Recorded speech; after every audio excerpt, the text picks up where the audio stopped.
your horoscope for 2013, and I want to explain you quickly how to get the best benefit of those videos. I want you always to check the prediction from your ascendant sign. It's not the same as your sun sign. If you can find your ascendant sign by going to my website astrolada.com, where I have a birth chart calculator, and you need to know the exact time of your birth, because this is the most precise prediction for you. This is the real sign that you have, actually, the ascendant sign. And if you know your time of your birth, enter all the details and go below the table, which will show what the degree and the sign of your ascendant is. Mark them down and listen to the whole prediction for your ascendant sign. Also listen to the prediction of the sun and moon sign. You know your sun sign, everyone knows their sun sign. If you're born in April, you're Aries. If you're born in December, you're usually Sagittarius. And the moon sign, which is very personal, it can give you great insight and depth about what is happening psychologically and emotionally within yourself. For some women, the moon horoscope will be much more precise. For men, sometimes the sun sign will be more precise, but always the ascendant sign will be very precise for everyone. And then I want you to listen to the second part of the sun and moon predictions horoscopes, because I give you specific transits there, and they will be overpowering the influence of everything else that I hear. If you hear your exact day of birth, your exact degree of the ascendant or the moon mentioned in the horoscope, then this really will ring a bell for you, and you'll really feel it in that ear. But always listen to the ascendant prediction for the sign. And if you don't know what your time of birth is, then you can contact one of my psychics for just $14, for just $15 and have a reading with them, because they don't need your time of birth. They are amazing. I've headhunted them from all over the world, and they're amazing. They just tell you details, dates, names. It's fantastic what they can do for you without time of birth or date of birth or anything, because they speak directly to, they see images and hear images. So please enjoy. Anyone who has a question, they can contact my psychics on me on my website astrolada.com.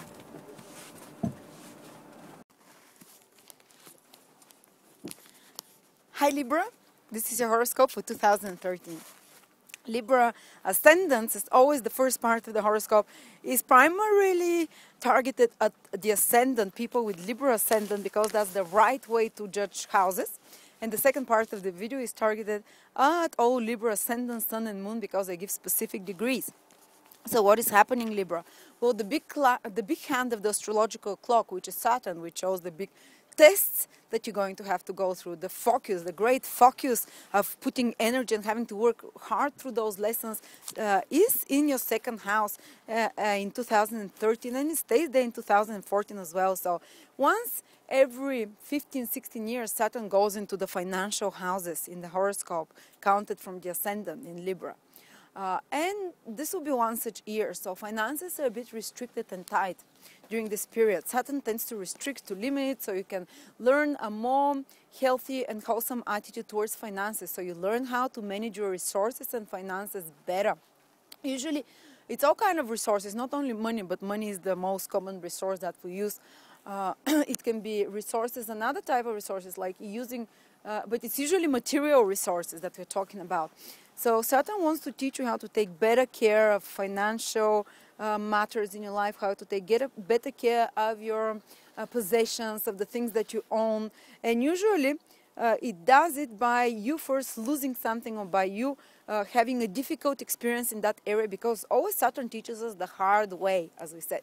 So you might have some hard lessons in financial area, but if you pick up your game, so to say, become more self-disciplined in the areas finances and resources, become more careful, more wise, more cautious, and more reasonable, so to speak, then you have, by the end of the period, you can even save enough money. I also seen when Saturn in transiting the second house is that people limit themselves financially on purpose, because they're trying to save for something bigger, for something maybe education or investment in something into the future, or a house, so that's why they're not easily spending money during this period. They're trying to be more careful.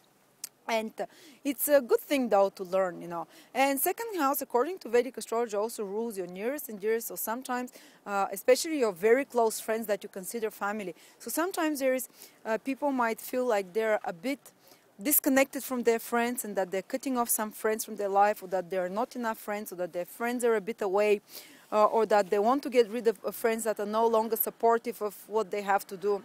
all those friends are also like our resources, you know. That's why someone who can always turn to in moments of difficulty. And you might really be shown now who your real true friends are, the ones like who are like your family. You'll find out during this transit who these really are. And Jupiter, the other hand of the clock, is in Libra in your 9th house till the first half of the year 2013. Jupiter is the planet which gives us with ease, where we grow naturally, where we expand, where we have positive experiences in. And the 9th house is the house of basically of higher education. So for some of you it can be a very good time right now to get accepted in university, to start some new educational course, to start studying something new that will help them promote their career later on, that will help them put themselves on the right career track and vocational track. So it's a very good period for that. So if you get some opportunity for study, don't miss it.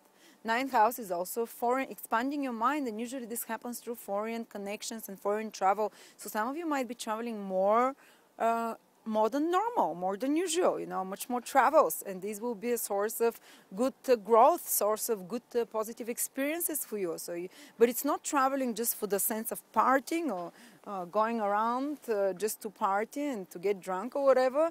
It's traveling in the sense to expand your mind, to open your horizons. So through traveling, something good can help you come to you, so you can plan your life better and see the perspective of your life, see the puzzle of your life from a higher perspective. But this can happen even without you traveling. It can happen by you reading some book, by you speaking by some mentor and counselor, because 9th house rules mentors and counselors and wise people who give you direction. Gurus is the house of gurus and teachers, and they can come in the form of your partner, in the form of a real teacher, professor, in the form of a friend that comes, or the form of someone unknown who comes to you and gives you an inspiration, which gives you an idea of what you're supposed to do later on in life. So it's kind of like a clarification about your purpose that you find, the meaning in life. 9th house is also rules the meaning of life, and people can be a source of inspiration or books, so anyone can be a teacher for you right now to show you what will make your life really and truly meaningful ahead. And you can make a plan. It's a great time for making plans for your future, because you have the capacity when Jupiter is in the 9th house to see the picture from a higher perspective and to see how the puzzle fits, like we said. And to give advice to others as well. Somehow you become wiser, and life sends you wiser people around you who can, or circumstances, to direct you on the right path. 9th house is a dharmic house, which means that dharmic house is what you're supposed to be and become, what your soul has come here, what purpose to fulfill, to become a better, gooder person, a bigger person. If you want to become a millionaire, but that might not be part of your dharma, and the dharma is maybe to become a great teacher. Whatever your dharma and purpose and meaning is in your life, Jupiter will help you find that, or take you a step closer on that path while it's transiting in 9th house. Another thing is also if you're involved in some legal issues, because Jupiter rules, 9th house rules the law. Jupiter can help you actually have a positive conclusion to that legal issue. But I'm telling you, don't get involved on purpose. But if you're already dragged into one by the middle of 2013, you can get a positive outcome as well. And positive development from teachers and gurus and father figures. Jupiter transiting the 9th house is also something positive in your life coming from father figures, so from your father as well, or improving relationship with him. And afterwards, Jupiter from the middle of 2013 is moving into your 10th house of career. And Jupiter loves being there, because after it has given you wisdom and light in the 9th house and made you feel more meaningful in what you're supposed to do in your life, now Jupiter helps you put this into action and manifest a new career, manifest better improvement into your career, more growth in your career, more recognition there, maybe start a new career, maybe find a new job, be recognized, as I said, have good achievements there. And some of you who don't have jobs from the second part of 2013, you will be able to grow and to have the career expansion of business, expansion of plans. You'll get new plans as well that can help you. And you become more visible in society, or you become more active, and your activities become more inspirational, and you're not going to be working because you're forced to work. You'll be working because you feel inspired and you feel happy about the work that you're doing, the job that you're doing. And I want to give you some specific days right now. Those of you who are born from around the 29th of September to around the 6th of October, or it means they have their sun from around 7 to 13 degrees in Libra, or those of you who have their ascendant, their moon from around 6, 7 to 13 degrees in Libra, you're having Uranus, Pluto transit to those degrees. And this is a rare, once in a lifetime. Uranus and Pluto and the gods of change. I have a whole video of 25 minutes what Uranus and Pluto square will do. And those of you that I mentioned, they will definitely feel it 2013. It's a life-breaking, life-changing, life-transformational transit. I cannot tell you exactly. It can be in love, it can be in relationships, it can be in career, it can be in who you are. Pluto just wants to break down your old ego, and it usually does it by some big crisis in your life, by something which turns your life around. It usually, if a person is resisting to the subtle energies of the planets, which require a big transformation in change and personality, the life can slap you in the face. So some of you might be moving to live in different parts of the world, starting new careers, starting new relationships, ending old marriages which felt restrictive, which are no longer productive, starting new ones. It changes the status. Whatever your status is, Pluto-Uranus transit totally change it. And because they want to transform your consciousness to move to a higher level of understanding. And once the consciousness is expanded, usually through some painful, more cathartic experience, if the person is not spiritually aware, because when the person is spiritually aware, they naturally flow with the energies of the planet. But if they're kind of resistant to change, something comes from the outside, breaks their will or breaks their identification, whatever they thought they were. Say someone thought their own job, or someone thought their own family, and Pluto wants to take it away, to totally deprive you of this, what you identify with, or your beauty, or whatever it is. It can be your health that was giving you a strong sense of identification of who you are. Pluto will take it away to bring you a totally new identity and totally new role in life, Pluto and Uranus, and they'll do it very suddenly as well.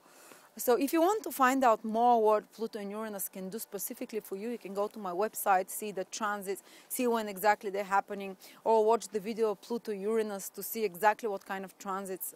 I'm putting a link to this video so you can click there. But for the rest of you Libras, Libra ascendant, Sun, Moon, the rest, what I said in the first part of the video, it matters the most, and this is where those areas of life will be most activated.